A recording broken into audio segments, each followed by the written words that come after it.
Greeting students. तो चलिए बच्चों अपना नेक्स्ट चैप्टर स्टार्ट करते हैं। पिछला जो चैप्टर था अपना aldehyde ketone and carboxylic acid, कल उसकी नेम रिएक्शन हमने पढ़ी थी। और अब जो चैप्टर है आपका वो है अमाइंस। ये 12th क्लास का लास्ट चैप्टर रहेगा आपका। इसके बाद हम 11th के जो कंसेप्ट हैं अपने वो क्लियर करेंगे। तो चलिए स्टार्ट करते हैं। लिख लीजिए, चैप्टर रहेगा आपका अमाइंस। बहुत आसान चैप्टर है, लेकिन क्वेश्चंस बहुत सारे बन सकते हैं इसके अंदर से। तो चलिए इसका इंट्रोडक्शन देखते हैं पहले। देखिए, अमाइंस जो होते हैं ये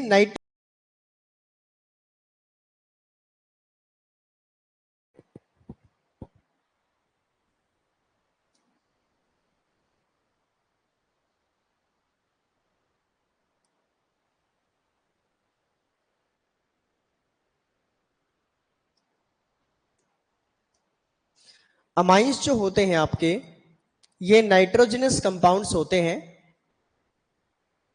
इनके अंदर क्या प्रेजेंट होता है आपका? नाइट्रोजन।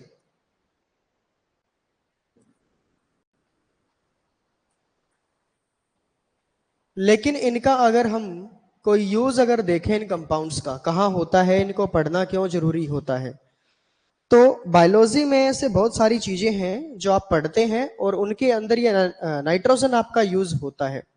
तो चलिए सबसे पहले मैं इसके यूज बता देता हूं आपको, कहां कहां पर ये अमाइंस वाले कंपाउंड आपको देखने को मिलते हैं। सबसे पहले लिख लीजिए आप, प्रोटीन्स के अंदर होता है। सेकंड आप बता सकते हैं हॉर्मोन्स के अंदर होता है।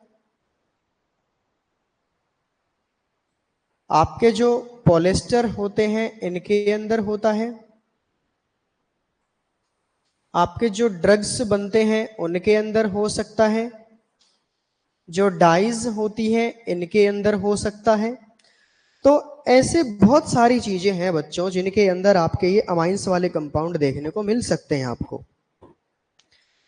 तो चलिए स्टार्ट करते हैं सबसे पहले इनके नोमेनक्लेचर से। जो अमाइंस हैं इनका नोमेनक्लेचर कैसे किया जाता है, उससे पहले आपको एक चीज और सीखनी पड़ेगी इसमें। यहां पर आपको प्राइमरी, सेकेंडरी और टर्शरी अमाइन के बारे में सीखना पड़ेगा, क्योंकि अमाइन फंक्शनल ग्रुप जो होता है आपका, ये बाकी के फंक्शनल ग्रुप से अलग होता है। इसमें प्राइमरी, सेकेंडरी, टर्शरी बताने में आपको डिफिकल्टी हो सकती है। जैसे अगर मैं किसी अल्कोहल की बात करूं और फिर हम उसको अमाइन के साथ कंपेयर करेंगे। अल्कोहल में देखिए, अगर आप एक टर्शरी अल्कोहल बनाते हैं तो ऐसे ही बनाओगे। जिस कार्बन पर आपका OH लगा है वो कार्बन साइड में 3 कार्बन से अटैच हो रखा है, यही है टर्शरी अल्कोहल। लेकिन अगर हम अमाइंस की बात करें तो बच्चों जहां पर NH2 ग्रुप हमारा लगा मिलेगा, हमें वो कार्बन नहीं देखना होता है। हमें देखना ये है कि NH, ये जो 2 ग्रुप आपका लगा है उसके पीछे कार्बन कितने जुड़े हुए हैं। बस उस एक कार्बन के बेस पर ही हम इसको बता देंगे ये प्राइमरी है, सेकेंडरी है, टर्शरी है। हमें यह नहीं देखना कि N जिस कार्बन से जुड़ा हुआ है वो कार्बन पीछे कितने कार्बन से जुड़ा हुआ है, तो ये इसके अंदर नहीं देखना होता।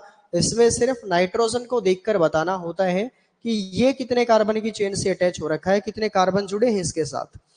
जैसे अगर मैं प्राइमरी अमाइन का एग्जाम्पल दूं आपको, तो आप इसमें लिख सकते हैं CH3NH2। अभी आप देखिए जो आपका NH2 यानी अमीनो ग्रुप है वो एक ही कार्बन से जुड़ा है पीछे, ठीक है। सेकेंडरी अमाइन का अगर हम एग्जाम्पल लें यहां पर, तो सेकेंडरी अमाइन हो जाएगा NH। अब 2H हमने इसके निकाल रखे हैं, तो 2H की जगह हम क्या लगाएंगे, कार्बन की चेन लगा देंगे। इधर भी CH3, इधर भी CH3। तो ये अमाइन जो होगा आपका, ये आपका सेकेंडरी अमाइन हो जाएगा, क्योंकि इसमें 2 साइड कार्बन जुड़ा हुआ है इसके साथ, ठीक है। उसके बाद है टर्शरी अमाइन। क्या होगा, देखिए नाइट्रोजन का इतना तो ध्यान में रखिए आप, मैक्सिमम कोवेलेंसी कितनी होती है? 4 होती है। नाइट्रोजन आपके मैक्सिमम 4 बॉन्ड बना सकता है, लेकिन स्टेबिलिटी इसको कितने में मिलती है? स्टेबिलिटी इसको लगभग मिलती है 3 में। यानी ज्यादातर तो जो बॉन्ड आपको इसके देखने को मिलेंगे वो 3 ही मिलेंगे। तो यहां पर सेकेंडरी अमाइन हो चुका है। अब अगर हम टर्शरी अमाइन का एग्जांपल लें तो बच्चों ध्यान रखिए, इसमें नाइट्रोजन के तीनों हाइड्रोजन निकलकर उनकी जगह पे लग जाएगा कोई भी कार्बन वाला ग्रुप, ये बनेगा आपका टर्शरी अमाइन। बता दोगे इसमें? उसके बाद है, अब मैं एक एग्जांपल देता हूं इसी जैसा, ये जो आपका टर्शरी अल्कोहल है इसी जैसा एग्जांपल हम लेते हैं। तो बताइए ये कौन सा अमाइन होगा? CH3 C CH3 CH3 और इस पर हमने जोड़ रखा है NH2। बताइए, ये प्राइमरी होगा क्योंकि ये नाइट्रोजन पीछे एक ही कार्बन से जुड़ा हुआ है। अब आप इसमें कंफ्यूज हो सकते हैं ये देखकर कि पीछे कार्बन है, वो साइड में 3 कार्बन से है, तो आप इसको टर्शरी लिख सकते हैं कहीं ना कहीं, लेकिन वो गलत हो जाएगा। याद रखिए इसमें नाइट्रोजन के बेस पर देखा जाता है कि ये आपका प्राइमरी होगा, सेकेंडरी होगा या टर्शरी होगा, तो वो आपका प्राइमरी ग्रुप है इसके अंदर। नेक्स्ट देखिए, इसमें आपको लिखना है, लिखना क्या है सुन लो बस। जो नाइट्रोजन होता है बच्चों आपका, यानी जो अमाइंस ग्रुप होते हैं आपके नाइट्रोजन से बने हुए, इन अमाइंस का कहीं ना कहीं एल्केलॉइड्स बनाने में भी यूज किया जाता है। क्या आप मेरे को बता सकते हैं एल्केलॉइड्स क्या होते हैं? आपने कहीं ना कहीं बायोलॉजी में भी पढ़ा होगा। ड्रग्स अलग होते हैं आपके, एल्केलॉइड्स कुछ अलग केमिकल सब्सटेंस की कैटेगरी में आते हैं। ड्रग्स आपके कुछ ऐसे सब्सटेंस हैं जिनको हम कहीं ना कहीं अपनी डेली लाइफ में मेडिसिन के थ्रू या डॉक्टर्स के प्रिस्क्रिप्शन के बाद हम यूज कर लेते हैं। ये नहीं कि डायरेक्ट हम किसी ड्रग को कंज्यूम कर रहे हैं, किसी मेडिसिन में डला हुआ मिल सकता है आपको, उसको तो हम यूज कर लेते हैं। एल्केलॉइड्स कुछ ऐसे नाइट्रोजन के कंपाउंड होते हैं जो नेचर में कैसे होते हैं? पॉइजनस, टॉक्सिक सब्सटेंस होते हैं। और कैसे बनते हैं? प्लांट्स से बनते हैं, सिर्फ आपके फ्रॉम प्लांट्स। तो इसका एक और बता देता हूं मैं आपको, इसका यूज कहां हुआ था। आपसे क्वेश्चन शायद पूछ भी सकता है क्योंकि आपकी बुक में है ये। तो याद रखिए, एक साइंटिस्ट हुए हैं आपके सुकरात, सुना है आपने उनके बारे में? ग्रेट ग्रीक फिलोसोफर हुए हैं किसी टाइम के अपने। तो नाम ऐसे लिखा जाता है, सुकरात बोला जाता है, पर इसको ध्यान रखिए। जब इनकी डेथ हुई तो इनकी डेथ होने के पीछे रीजन ये एल्केलॉइड ही है। इनको चाय के अंदर मिलाकर दिया गया था कोनीन नाम का एल्केलॉइड। इसको आप याद कर लेना, आपके 12th क्लास की बुक में कहीं ना कहीं मिलेगा आपको ये। तो एनसीईआरटी से क्वेश्चन आने के चांसेस हैं, ठीक है? तो ये मिल सकता है। इसको जो एल्केलॉइड दिया गया था वो था कोनाइन, और ये निकलता है आपका एक हेमलॉक प्लांट होता है उससे। इसको आप ध्यान रखिए बस, ठीक है? उसके बाद देखिए इसका नोमेनक्लेचर कैसे करेंगे। नोमेनक्लेचर जब हम पढ़ते हैं तो वहां पर हम 2 तरीके के नाम लिखते हैं किसी भी कंपाउंड के। एक तो हमारा होता है कॉमन नेम और एक हमारा होता है उसमें IUPAC नेम। तो सबसे पहले मैं आपको इसमें कॉमन नेम और IUPAC नेम लिख के दिखाता हूं प्राइमरी अमाइंस के, ठीक है? हम प्राइमरी अमाइंस पढ़ेंगे इसके अंदर, कैसे उनका नाम लिखा जाता है। जैसे हमने लिखा सबसे पहला कंपाउंड अपना CH3NH2। CH3 ग्रुप को क्या कहा जाता है? मिथाइल। और इसको हम क्या बोलेंगे चैप्टर के अकॉर्डिंग? अमाइन। तो यहां पर इसका जो कॉमन नेम है वो मिथाइल अमाइन हो गया, यानी कि इनका कॉमन नेम कैसे लिखा जाता है? Alkyl amine. ये साउंड आती है, ठीक है? ये साउंड आती है इनके नाम में, अल्काइल अमाइन। तो इसका नाम क्या हो गया? Methyl amine.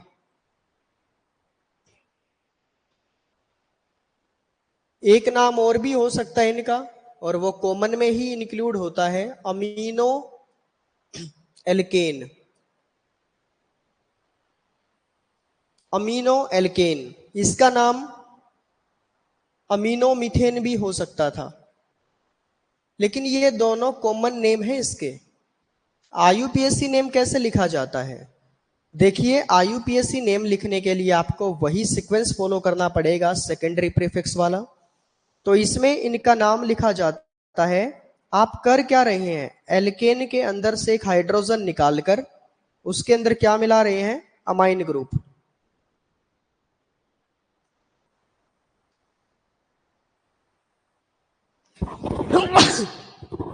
तो कहीं ना कहीं इनका नाम क्या लिखा जाता है? एल्केन अमाइन लिखा जाता है, ये इसका नाम हो जाएगा। ठीक है, तो इस कंपाउंड का आईयूपीएसी नेम बताइए क्या हो जाएगा?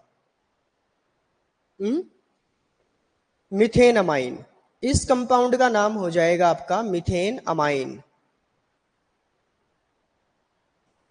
चलिए दूसरा लिखिए इसमें अपना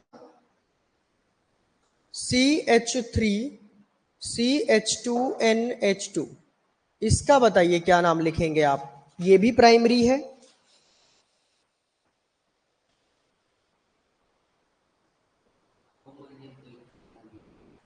कॉमन नेम हो जाएगा, ये मिथाइल था, ये इथाइल है, इथाइल अमाइन हो गया, या फिर अमीनो इथेन भी आप लिख सकते हैं।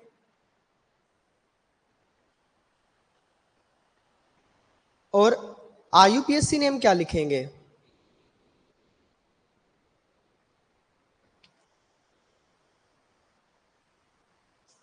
Ethane amine. चलिए इसका बताइए, CH3CCH3CH3NH2। कॉमन नेम बताइए क्या लिखेंगे? इस ग्रुप को क्या कहा जाता है? Tertiary butyl group. Iso group नहीं होता है ये, आइसो भी लिख देंगे एक बार।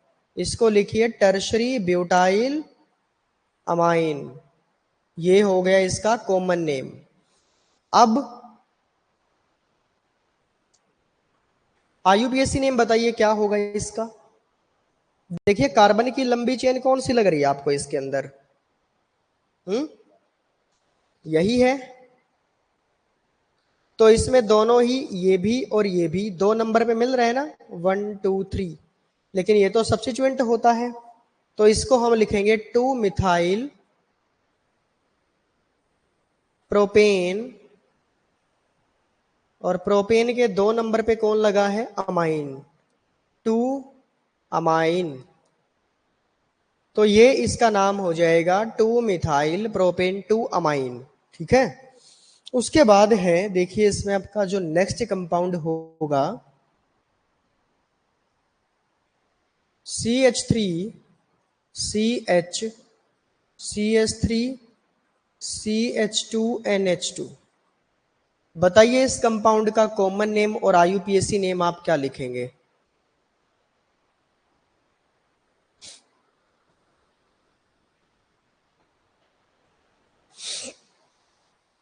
क्या हो जाएगा इसका कॉमन नेम?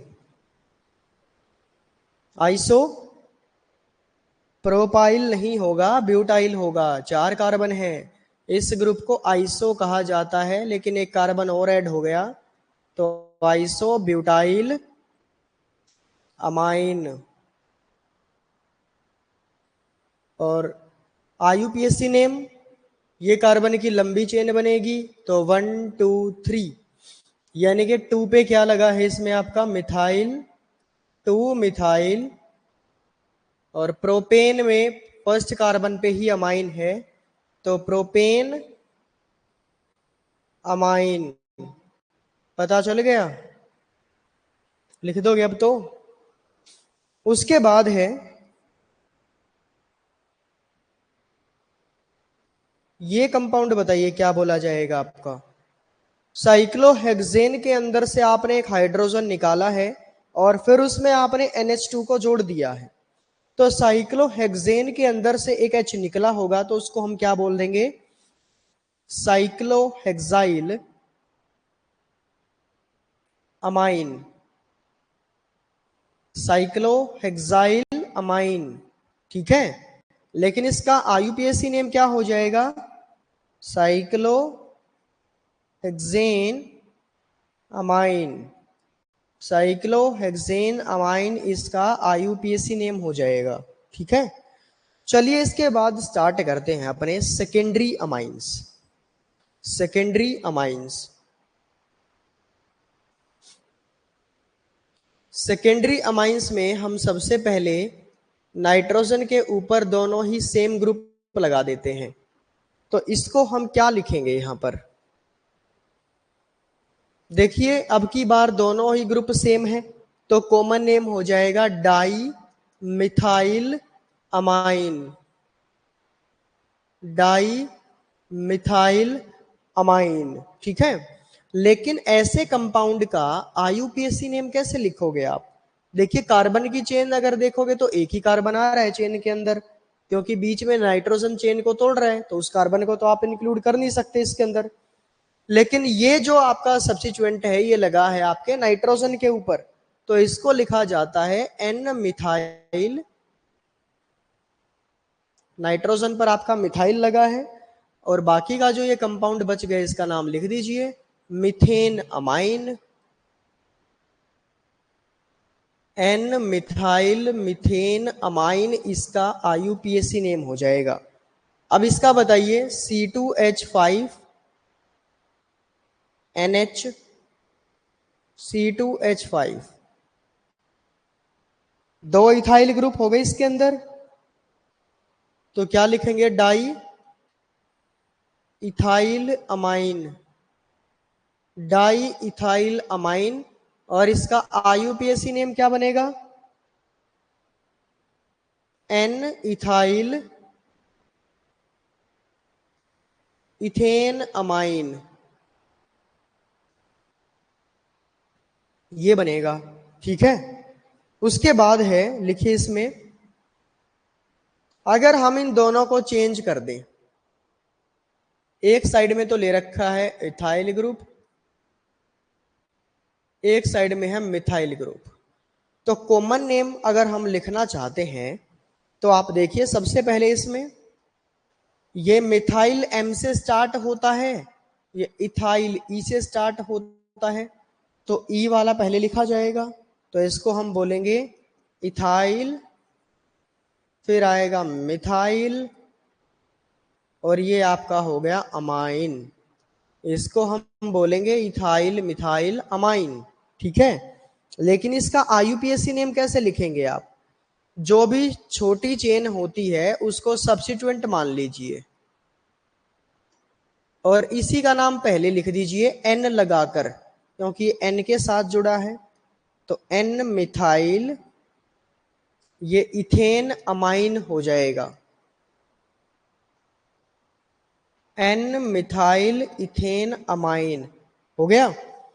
अब आप इसका बताइए, NH CH2CH2CH3, और इधर है आपका C2H5।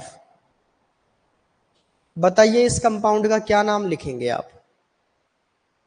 कॉमन भी बता दीजिए और आईयूपीएसी भी बता दीजिए।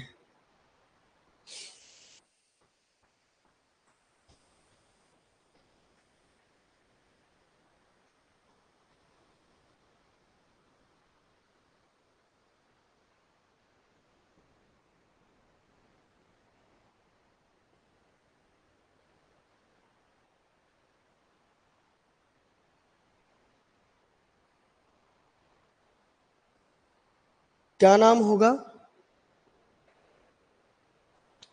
Ethyl propyl, ethyl N propyl amine, ये इसका कॉमन नेम हो गया। आईयूपीएसी क्या हो जाएगा? N ethyl propane amine.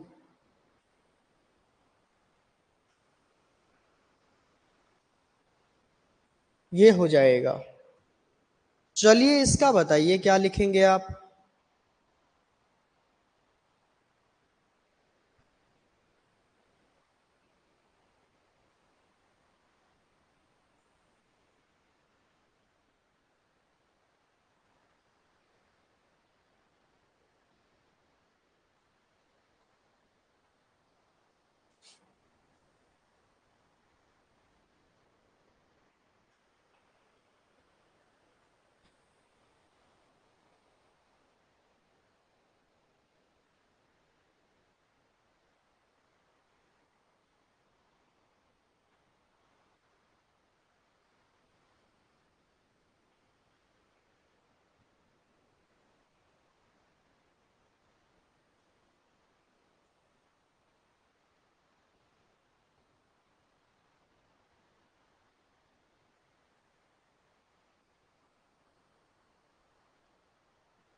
देखिए ये आपका मिथाइल है इसमें, तो मिथाइल,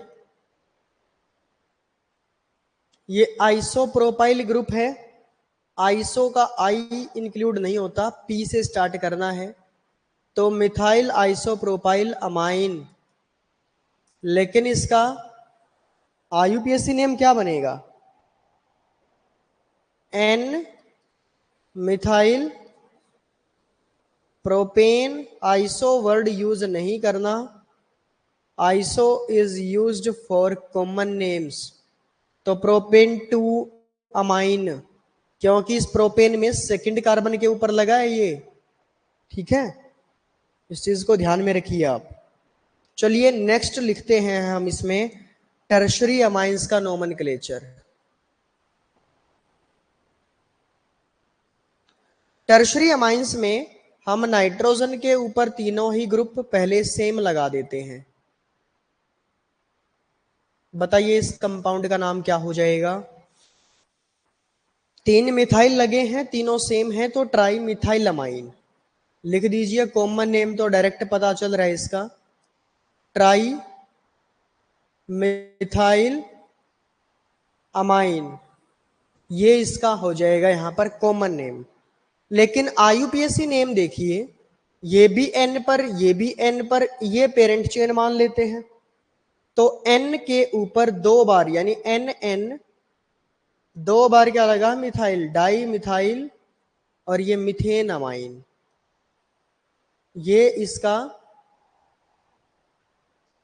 आईयूपीएसी नेम हो जाएगा, ठीक है। N N di methyl methane amine. अगर हम लिखें एन C2H5, C2H5 और C2H5, बताइए इसका आईयूपीएसी नेम और कॉमन नेम क्या लिखेंगे? Tri ethyl amine. और इसका आईयूपीएसी नेम क्या होगा? N N di ethyl ethane amine.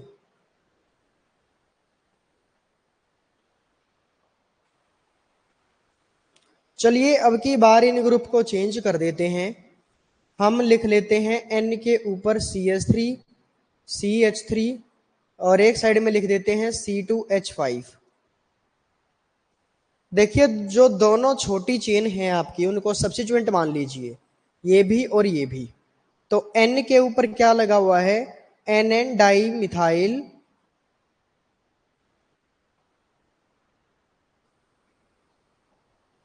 दोनों कार्बन है इधर और एक ही चेन में इंक्लूड हो रहे हैं, तो इथेन अमाइन,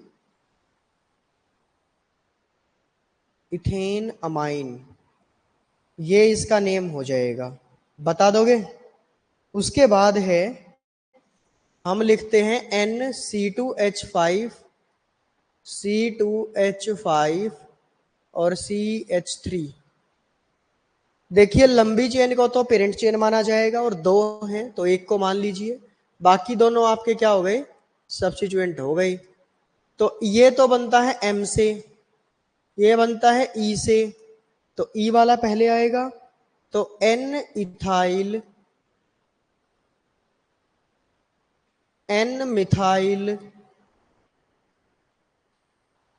इथेन अमाइन, ये इसका आईयूपीएसी नेम हो गया, ठीक है। कर लोगे इनका? चलिए इस कंपाउंड का बताइए आप क्या लिखेंगे?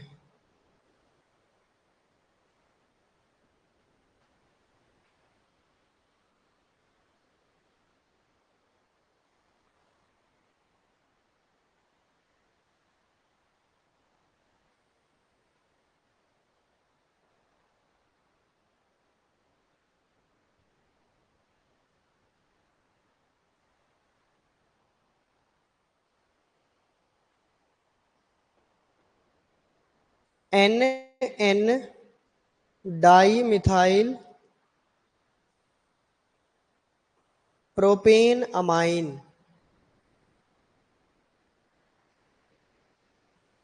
कर दोगे ना इनको? चलिए नेक्स्ट है एरोमेटिक कंपाउंड्स का नोमेनक्लेचर आप कैसे लिखेंगे। अगर आपको कभी बेंजीन के ऊपर NH2 लगा हुआ मिल जाए तो इसको हम क्या कहेंगे, एनिलीन। एनिलीन इसका कॉमन और IUPAC दोनों हैं, ये समझ लीजिए। इसका एक नाम और भी आप लिख सकते हो और लगा के, ये बेंजीन है और वो अमाइन है, तो बेंजीन अमाइन।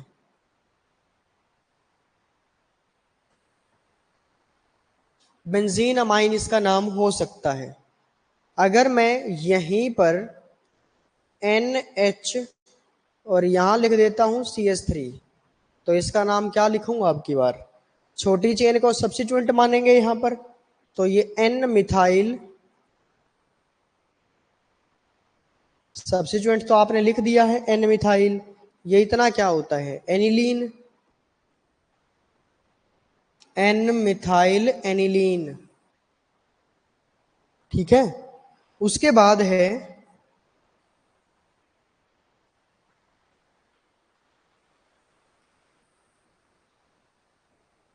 इसका, बताइए क्या लिखेंगे। वैसे तो इसका कॉमन नेम भी हो सकता है डाइफिनाइल अमाइन, दो फिनाइल ग्रुप जुड़े हैं डायरेक्ट अमाइन से, तो डाइफिनाइल अमाइन। लेकिन इसका IUPAC नेम क्या लिखेंगे, N phenyl aniline, N phenyl aniline, ये इसका IUPAC नेम हो गया। चलिए इसका बता दीजिए।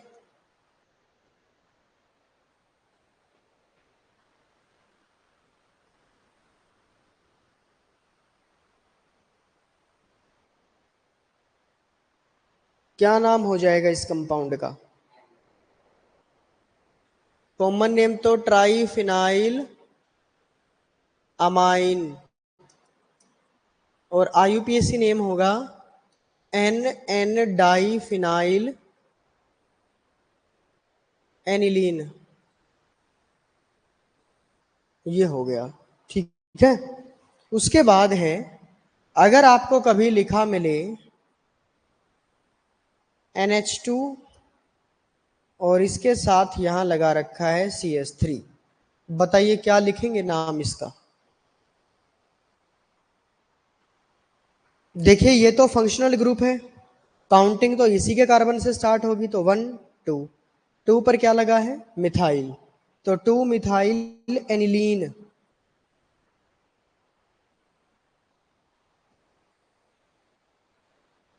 तो वो मिथाइल एनिलीन। ठीक है, वैसे अगर इसका कॉमन नेम लिखोगे तो ये ऑर्थो पर ग्रुप लगा है, और जब इस NH2 को हम यहां से हटा दें तो ये टोल्विन बचता है ना, तो ये क्या हो गया, ऑर्थो टोल्विडीन। टोल्विन और अमाइन का मिक्सचर बन गया टोल्विडीन, ऑर्थो टोल्विडीन। ठीक है, ये इसका कॉमन नेम है। इसका बताइए।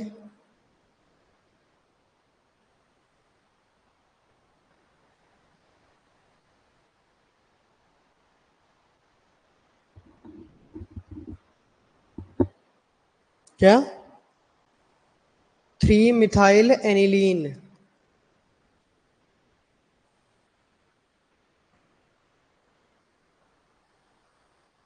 IUPAC नेम तो हो गया, अब कॉमन नेम, ये मेटा पर लगा है तो मेटा टोल्विडीन,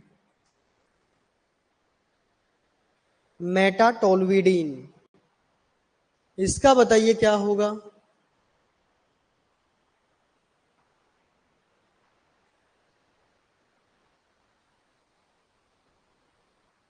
ये अमाइन में नहीं आता, पर मैं वैसे ही पूछ रहा हूं आपसे।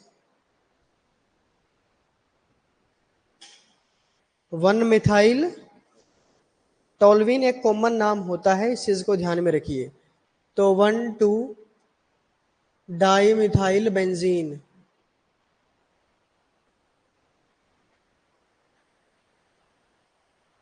ये नाम होगा इसका। कॉमन नेम ऑर्थो पर लगा है, जाइलीन। अगर ये CH3 नीचे होता तो मेटाजाइलिन, दोनों एक दूसरे के आमने सामने होते तो पैराजाइलिन। चलिए इसका बताइए, बेंजीन के ऊपर एक तो लगा है NH2 और इधर लगा है OCH3।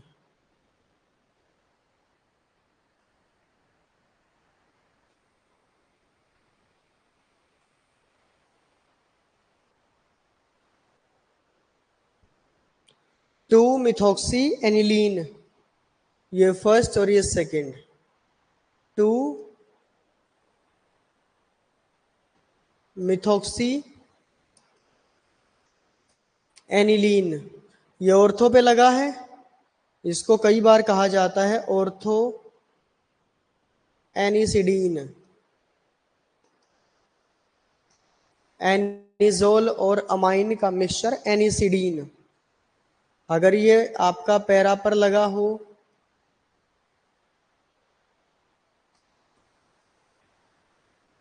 तो आप लिखेंगे पैरा एनिसिडीन, या फिर 4 मिथॉक्सी एनिलीन, ये इसका नाम हो जाता। ठीक है, इसका बताइए।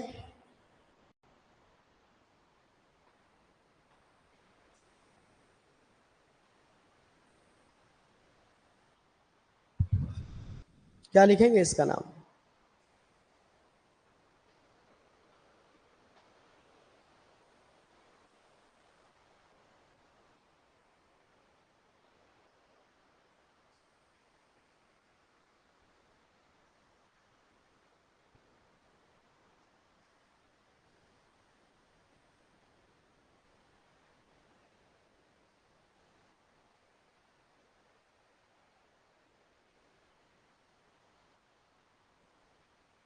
क्या नाम होगा इसका?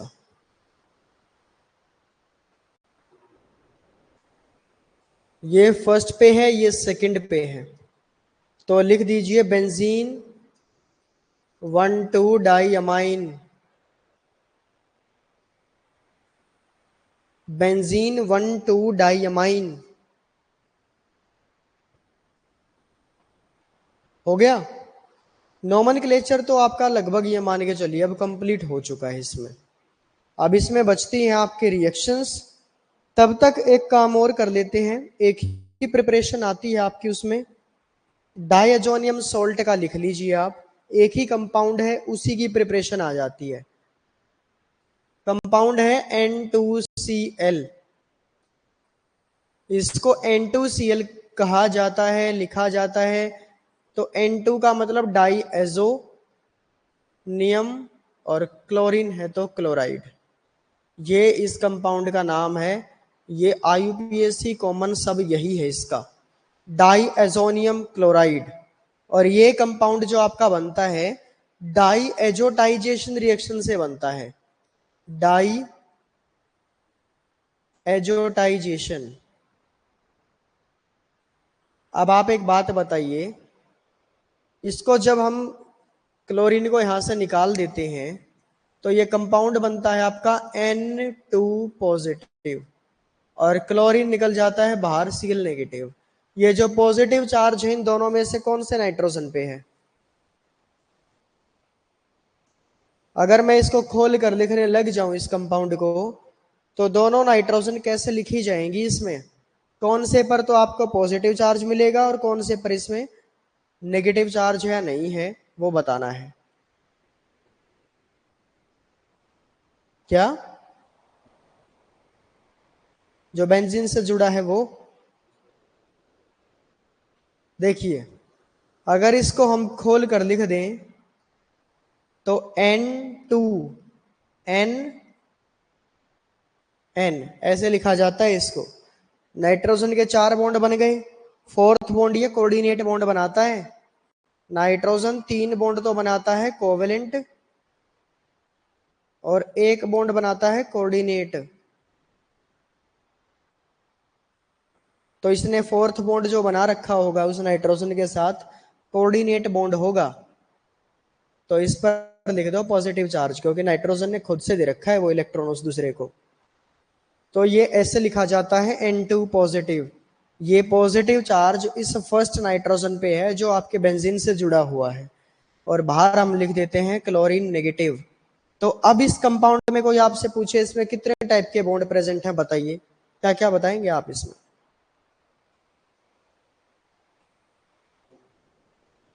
इस कंपाउंड में 3 टाइप के बॉन्ड प्रेजेंट हो गए हैं।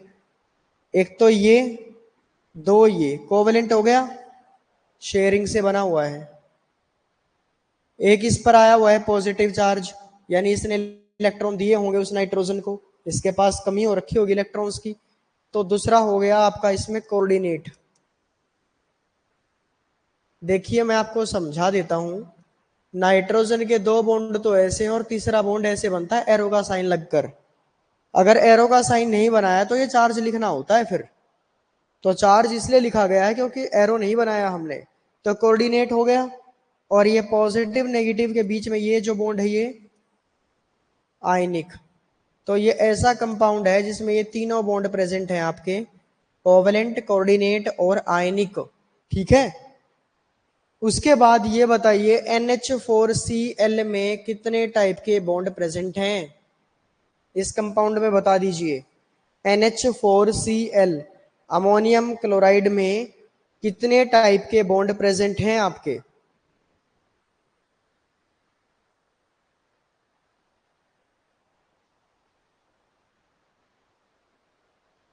बताइए।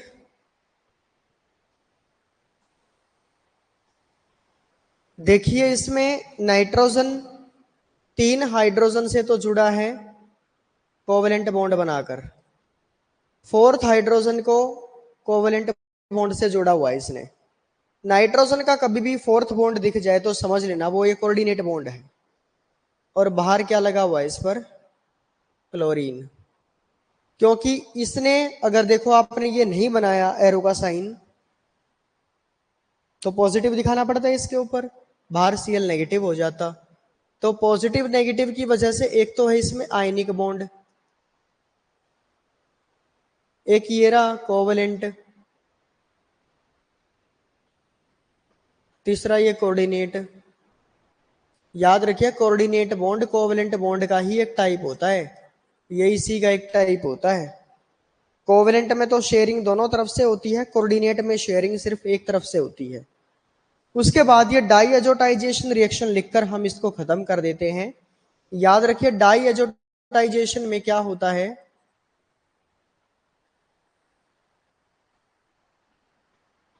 सबसे पहले आपको लेना है NaNO2 सोडियम नाइट्राइट, और साथ में लेना है HCl, और ये रिएक्शन होती है 0 degree Celsius to 5 degree Celsius. 273 Kelvin से 278 केल्विन तक ये रिएक्शन होती है इस टेम्परेचर पर। यहां से Na और Cl बाहर आएगा आपका, जो बच गया उसको जोड़ दीजिए HNO2। क्या कहा जाता है HNO2 को? Nitrous acid. ये बन गया आपका नाइट्रस एसिड। ठीक है।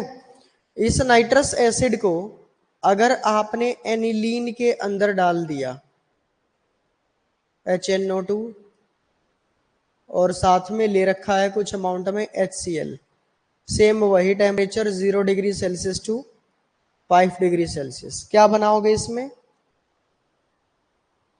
हाइड्रोजन टोटल कितने हैं? 4, 2 तो ये, 3 और 4, 4 हाइड्रोजन हो गए, 2H2। ऑक्सीजन कितने हैं? 2, हो गया बैलेंस। उसके बाद N, और वो N बचा हुआ है उनको जोड़िए ऊपर की तरफ, N2 और ये Cl, ये बन गया आपका डाइअज़ोनियम क्लोराइड। इसी रिएक्शन को कहा जाता है डाई एजोटाइजेशन रिएक्शन। ठीक है। और ये आपका डाइअज़ोनियम सॉल्ट फॉर्मेशन करने वाली रिएक्शन है, इसको याद कर लेना है, अच्छे से समझ लेना है। ठीक है। एक ही रिएक्शन है इसकी प्रिपरेशन में, बाकी कोई रिएक्शन नहीं है, याद हो जाएगा ना?